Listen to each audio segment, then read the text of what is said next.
So this is the field of wheat that we graze with the sheep. There's 3 different varieties here right beside each other, just as it wasn't planned, just the way we had seed left over. So either because of the different varieties and how they reacted, or the different growth stage each variety was at, the sheep grazing has had a completely different effect on them all. We're standing here in the JB Diego, which at the minute is the shortest, was probably the shortest at the time the sheep were on it, and it has the grazing has really kind of done the traditional thought of that. It kind of just made it tiller a lot, kind of knocked it on the head, and it has very much gone horizontal growth now, putting on lots of tillers, it seems. So like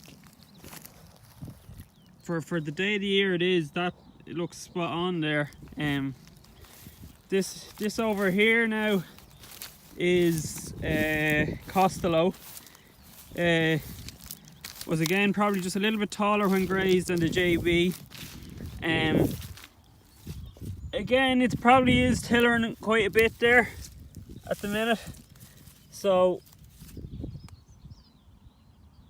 it's probably a bit nearer to what you would have expected from the sheep grazing.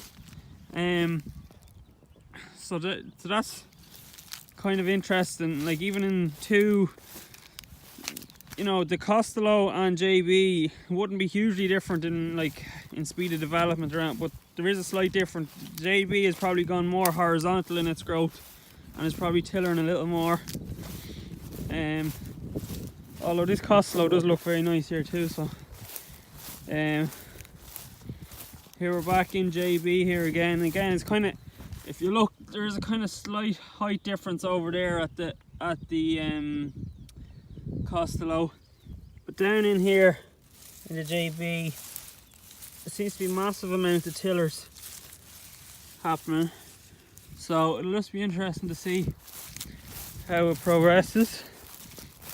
So still in the JB here, and now into where the big difference is the cellule, which, to be honest, you'd think it never was grazed. It's so tall again. So this has continued with its kind of upright growth vertically. It hasn't really gone, the grazing didn't have the same knockdown kind of effect that it did in the other 2 varieties, and especially the JB.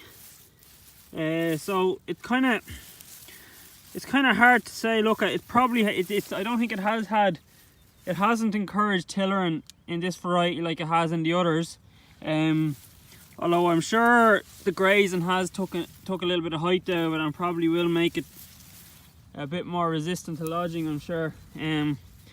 It'll just be interesting to see. It is tillering a bit, but it certainly visually doesn't look, especially the JB, looks like a real classic tillering going on.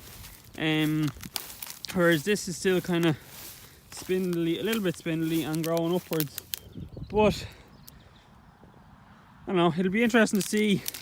Like these crops, like they haven't had any real massive warmth properly and proper lush growth into them. So for the end of March, they all look pretty good. But it will just be interesting to follow, which